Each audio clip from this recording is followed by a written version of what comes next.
Welcome back, everybody. Rain is on match point. It's got a 2-1 score, leading into our fourth map, Terraform. One of the more controversial maps in the new map pool. But there is no meching Terran going into this one. Rogue needs a win. Several viable strategies on this map as a Zerg player. You're not pigeonholed into one style. But Rain looking strong. His late game, very, very powerful. Rogue taking a gamble with an 8 pool in set 2. Definitely cost him. Setting up for a strong late game from Rain. Handling that, Broodlord composition very well.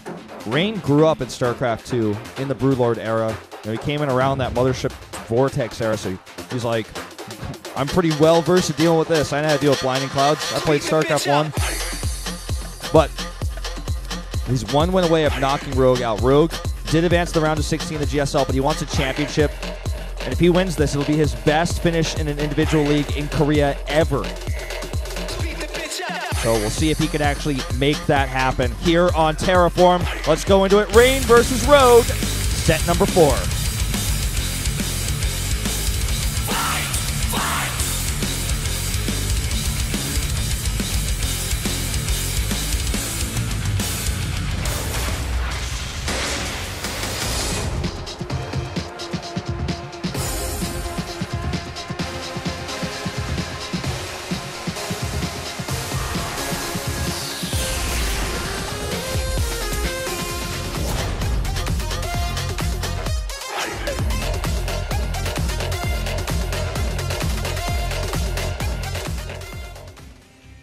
Our red Protoss in the top left is Rain.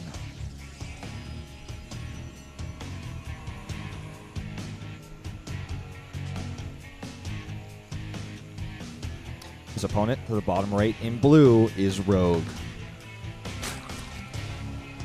Rogue needing to win the next 2 games in order to advance. Rain on match point. This is Rain's very first Star League. In both Season 1 and Season 2, he was unable to qualify for Challenger. Rogue, on the other hand, in Star Leagues, in Season 1 was able to 3-0 Sulky. Some people joke he made Sulky retire. But then failed in the round of 8, 0-3 versus Stats, where he started to get his reputation for being a weaker individual league player. In Season 2, he lost 0-3 to Hurricane in Challenger, was unable to qualify for the regular league, which then furthered this stereotype that Rogue just simply cannot play longer matches and that he has issues with confidence if he starts to lose in a longer series. Now to the bottom left here, we have the gold base taken. Let's see how quickly Rain can identify this. He goes for a gate first. We are going to see gas before pool here, which can always really make a Protoss player feel nervous when they don't know where the hatchery is. Nexus will be placed at 248. The probe is going to go on the hunt. In fact, he sends 2 probes. Also checks the main base. Something Classic failed to do versus Rogue. It cost him his round of 8 life. Dropping out in 3rd place in the round of 16. He is sending a probe to the left, but does not check the gold base yet. Looks like he's going to loop around to do so now. Checking the wrong side, though, of the gold base. Okay, confirms. Very nicely done. Cybercore is placed, as he wants to have Warp Gate as soon as possible to pressure such base, because that base is so close. With just a forward pylon and a few gate units walking across, you can do so much. Alternatively, you can send a very, very early Oracle to do damage as well. Let's see what Rain decides to do as that Cybernetics core finishes up. The Nexus is nearly finished as well. One thing about this gold base is, and you'll hear anybody tell you about it, all 3 races is going to affect, including Terran players, as we saw in Dream versus Hack in the GSL Challenger. If you place one of your bases at one of these gold bases, one of these central bases, because there are 2 blue bases as well, you are vulnerable to ranged units from behind your base. So, say 3 Stalkers get behind that mineral line. You've got a problem. Ooh, the Roach Warren is scouted. So But now Rain knows what he needs to do. This is a very bad place for Rogue. Very, very bad. Forge comes down.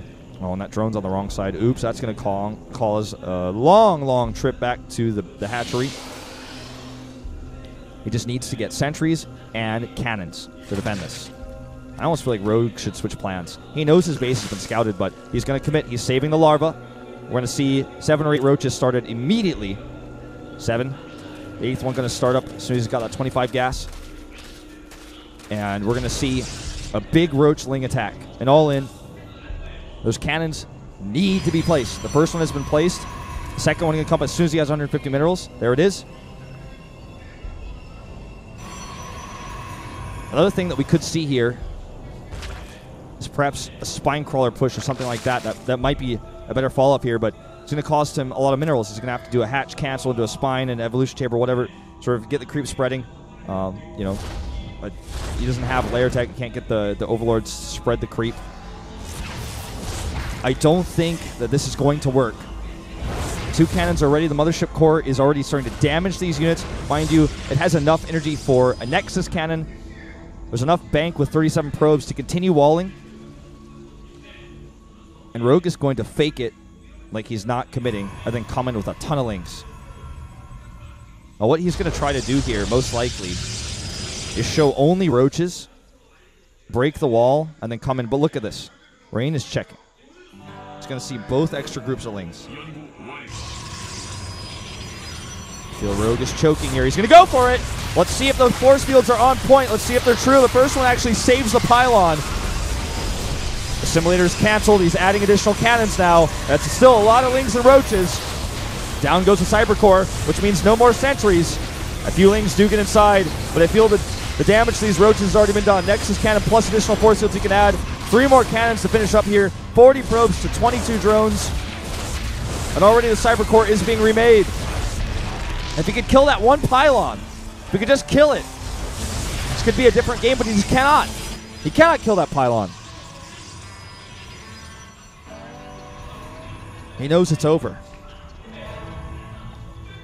Yet again, he will fall in the round of 8. He's going to give it one more shot. Here they come. Zealot at the ready. 3 force fields available. He backs off. Starts a lair. Additional gases. Perhaps a Nidus follow-up. Already the coverage in Rain's base is solid. Gonna slow down a Protoss counterattack. A lot of minerals spent on those cannons. He wants a Nidus. If he adds a Spire, it would also be a viable option. And both, though, seem weak and predictable. Rain has so many sentries, the energy is building. He can continue to hallucination scout. 3 more gates going to pop. And remember, full vision of the main base. A Nidus into the main is impossible. Unless Rain is just simply not paying attention. So, because I could see everything, I prefer a Mutalisk follow-up, but we do see Roach speed on the way. Shown to the Phoenix Scout.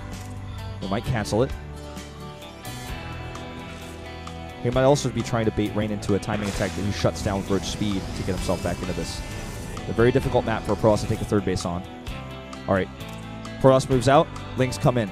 Zealot at the ready, though. 5 photon cannons. Too much firepower. This is what I was talking about earlier. It's coming into play here. Ranged units can hit these drones from across the back of the mineral line. Roach is getting a lot of great hits on this. This might actually force a recall. Needs more lings to come up, though, once the force fields fade. And here they come. There's the recall. Rogue is holding on. His tournament life on the line here. He's hidden a Spire. Roach speed's still on the way. Not canceled.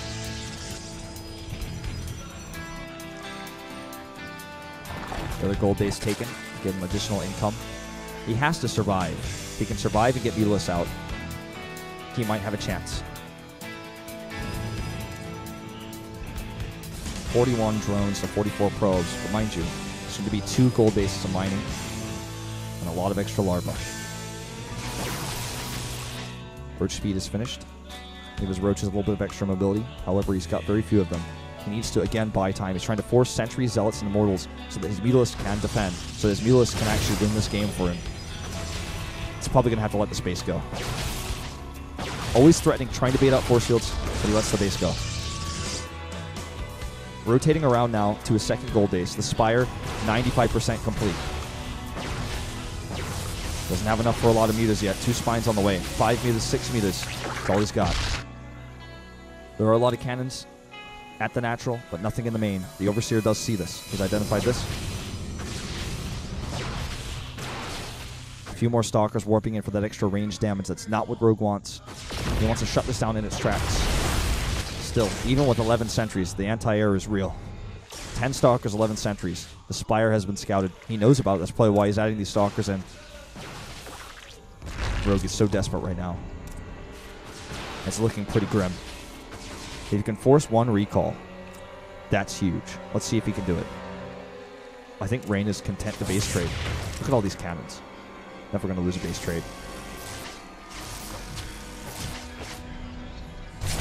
All right, here comes the attack into the main base. Sentries get up the ramp. Those 2 spine crawlers are fodder for this army. Ling's coming around trying to catch some of these reinforcements, and most of the Stalkers are out of position. He's actually going to try to eliminate the Stalkers first, knowing that if he can stop the anti-air, he might have a chance. It's still looking pretty unlikely, but the Roaches do kill a lot of these Stalkers, and Sentry's very limited damage output. Here comes the Mothership Core, perhaps for a recall. Just going to time warp this. He's losing a lot of sentries, but here comes that Stalker warp, and the pylon gets up in the main. And that should be enough anti-air to win him the game. Rogue's life ends again here in the round of 8. GG! Rain makes another top 4. A win in his next match would secure him the finals, where he so desperately wants that 3rd Korean title. Rogue drops out. His 2nd round of 8 finish in Star League. Season 1 losing 0-3 to Sats. Season 2 losing in Challenger 0-3 to Hurricane. At least today he was able to make a dent in Rain. He was able to take the first game. He still has GSL to look forward to. However, his team's Pro League results have been so weak that he will not have a round 4 finals. So for him going forward, the GSL is so important now.